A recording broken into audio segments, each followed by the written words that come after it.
Okay. So that is called the deferred payment arrangements. Are there any other arrangements people can make to pay apart from the deferred payment arrangement? Well, one of the things we do on a regular basis, especially for the customers who we have contact numbers for, you will find that we will call customers to remind them of their arrears. Once customers come in, we advise and we encourage persons to sign up salary deductions. We ask customers to do post-dated checks. We ask customers to do direct bank deposit, because what it is that we want you to lock it in and forget it, and to make it very easy for you, because we know how it is. Sometimes you do get the monies, but then other things are competing. Yeah. So we want persons to recognize that your electricity is a priority, just like any other bill that you have. If you have a hire purchase, you have a mortgage, if you're a business person, you have to look at your electricity as one of the things that is important.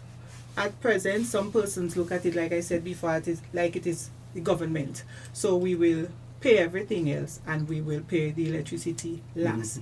That is why SKELEC spend quite a bit of time and money to educate customers. You will notice that we've been running the ads on ZIZ, for instance, for months, if not years now, if not at least a year, months now, trying to encourage customers to come in, because we know that the next step, which is what we are doing right now, is disconnections. And we want to give customers... So you have started disconnections. We have started disconnections. And disconnection is never the first collection choice, because as a business, what we want is to generate electricity, provide electricity as a service to our customers. But at the end of the day, we have to get paid. One of the things when we're talking about some of our operating expenses, we did not even touch the capital expense that we have every year, because we have a budget for the 2016-2017 financial year, which started on August 1st. And our budget, I took the liberty to take the exact figure of our capital budget. I have it somewhere. It's 12 million plus. That is our capital budget. And what that entails, some of the things that we are planning to do this year is, for instance, we plan to do like a sprinkler system. It's more than that, but that is just my way, my non-technical way of calling it, like a sprinkler system.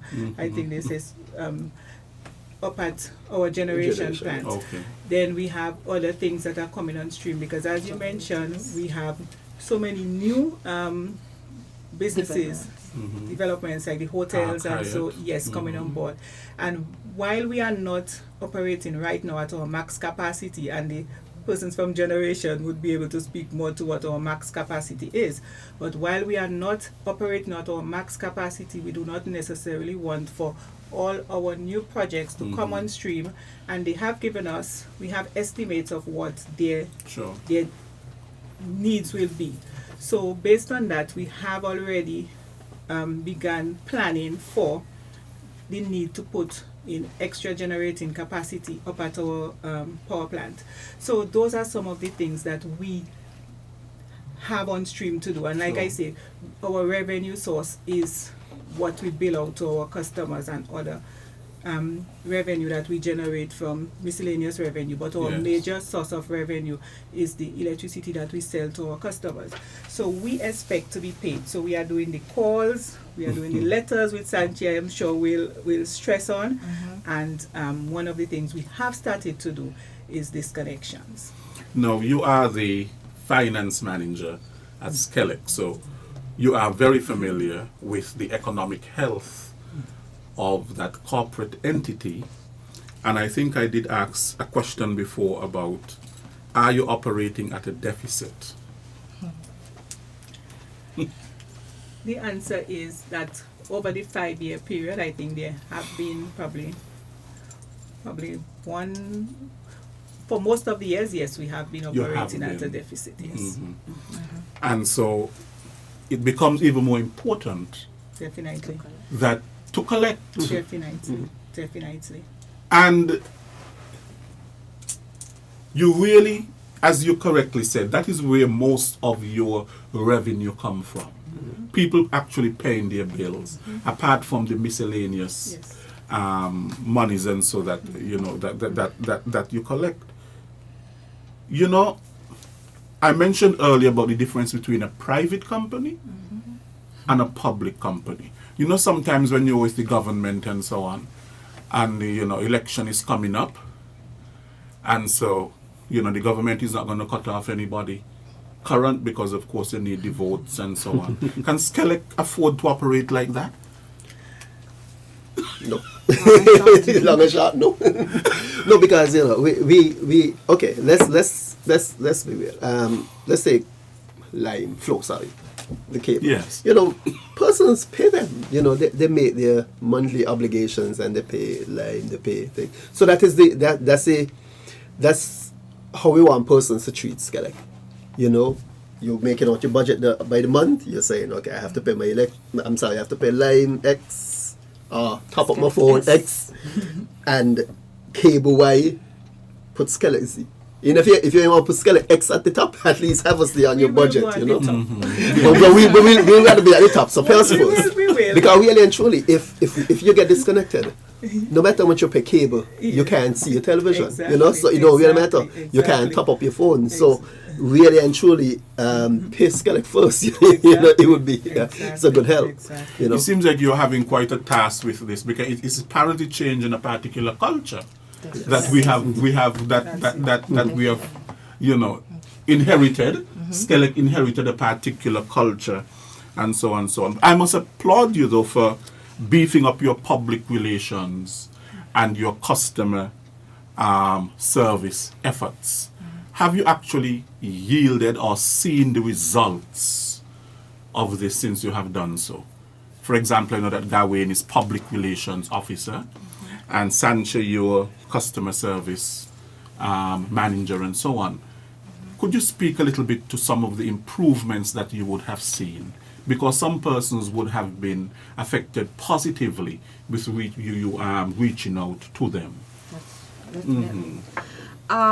Before I answer that question, though, we want to elaborate a little bit on what Miss Williams was talking about. We do not want to disconnect anybody. That's not our goal, because that's how we make our money. If we disconnect you, you're not generating any electricity, and we don't want to go down that path. But so what we have been doing is that on the bills, you will have your delinquent date. That is your due date in which you should pay your bills. In addition to that, all our delinquent customers, we are trying to make calls to you. As long as we have your information on our billing system, we will call you and let you know you're in arrears, XYZ, and how we can assist you going forward. On top of that, we are also sending out delinquent letters. We give you 21 days to come into the office, either clear your entire balance or take advantage of our flexible deferred payment arrangement plans.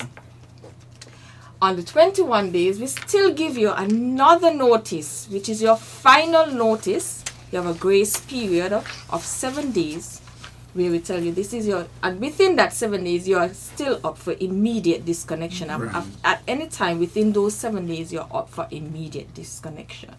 So we are very flexible. We want to work with the public. We do not want to go down, as I said before, and I will stress it, we do not want to go down the path of disconnection. And that's why we are here trying to advocate that persons take advantage of the time.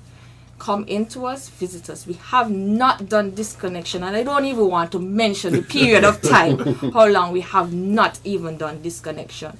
And as Mrs. Williams alluded to, we have started, and that's because we have given persons the opportunity, and once you don't take advantage of the opportunity, then we would go down that path. Okay.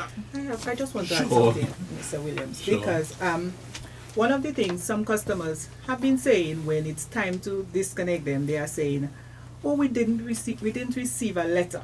When we would say, well, haven't you received the letter, because we have the date when we send the letter, but the customers will say we haven't received the letter. So because of that, I just want to put it out there. you know what you owe, you see it on your bill, and you know when last you pay.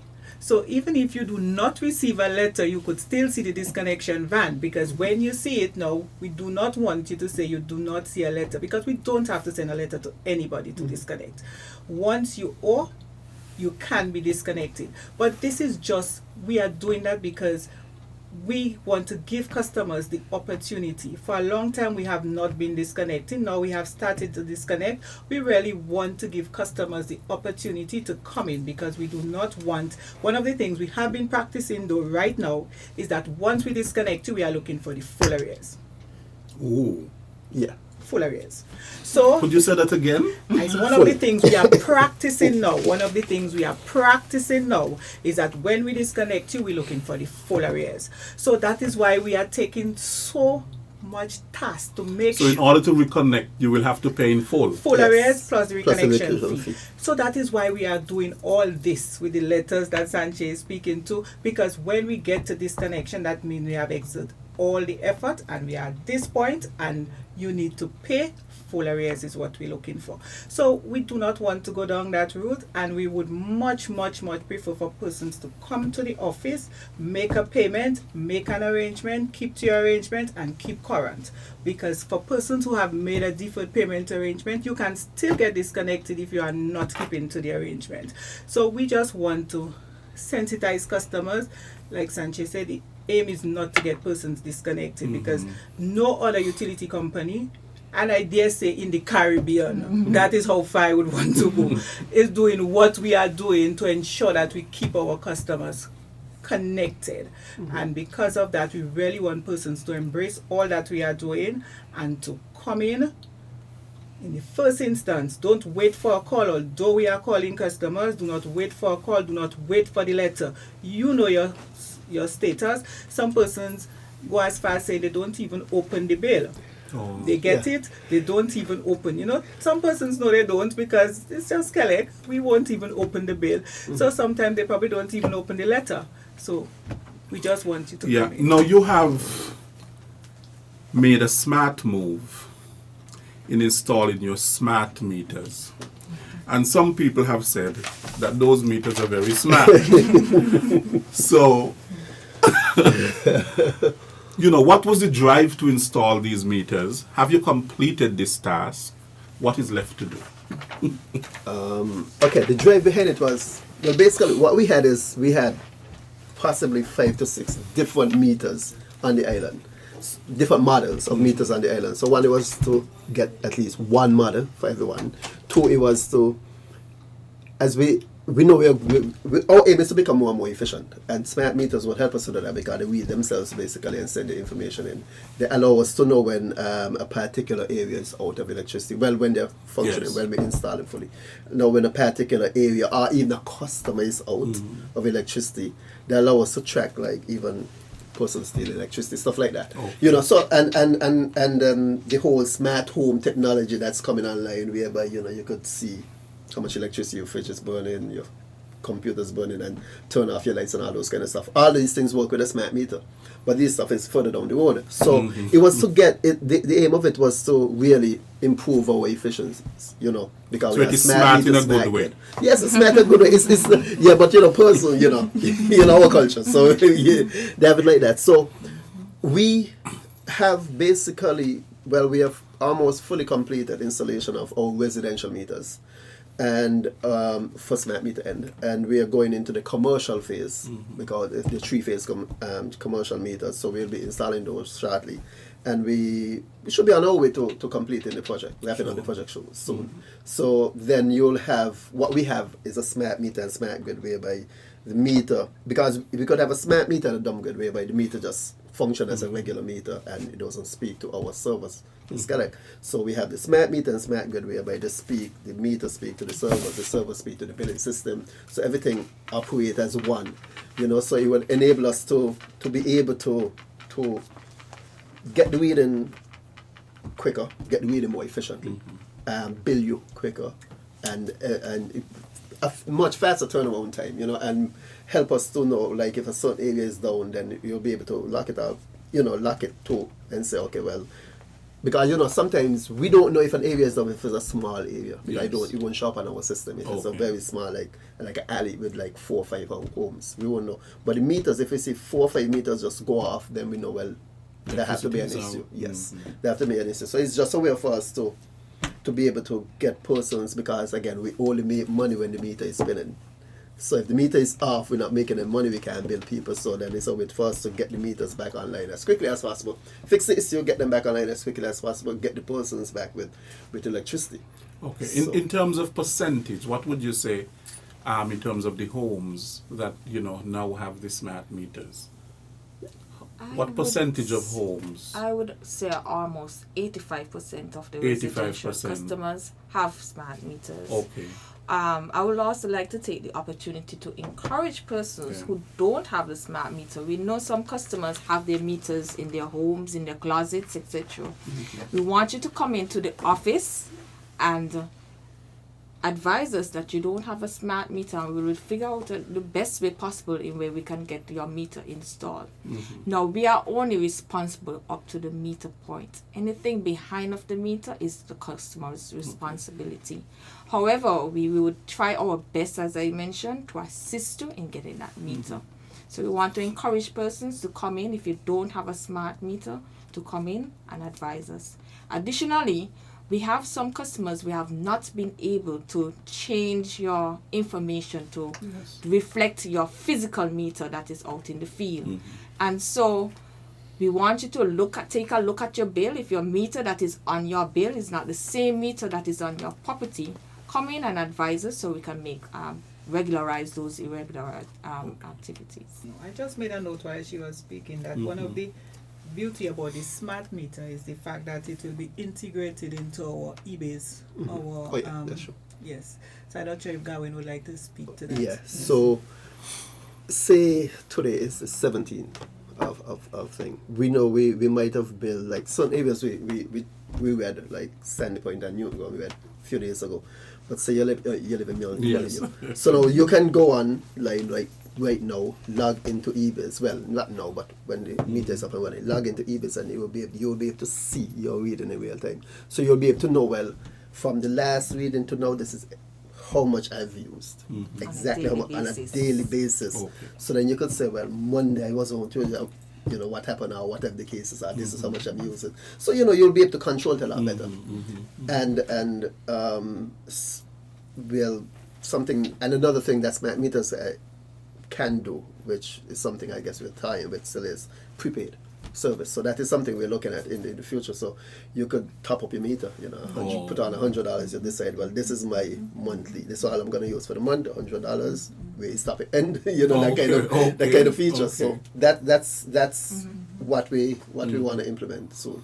Okay. Now, one of the things you mentioned about the smart meter is that it's able to detect electricity thieves, people who are stealing electricity. Really? Is that happening in St. Kitts? Oh yes. Oh yes, it is. Yeah. Mm-hmm. How do you address that? Okay. Well, in terms of Because stealing electricity is stealing from the company, actually. definitely, and any stealing in St. Kitts is still a crime. Yeah. So stealing electricity in the Electricity Act, provision is made for us to take that person to court, Right. and they are charged for stealing electricity. At present, under the Act, which is in place right now, residential customers are liable to a fine, a charge of $5,000 and $100, and I said under $100 a day for the assessed period that they were stealing the electricity. For customers who are commercial customers, the fine is even higher. The fine is $10,000 plus $250 for every assessed day. But in addition to that, SKELEC can now determine what we think we have lost, because that is like when we take you to court, that is your charge, your fine.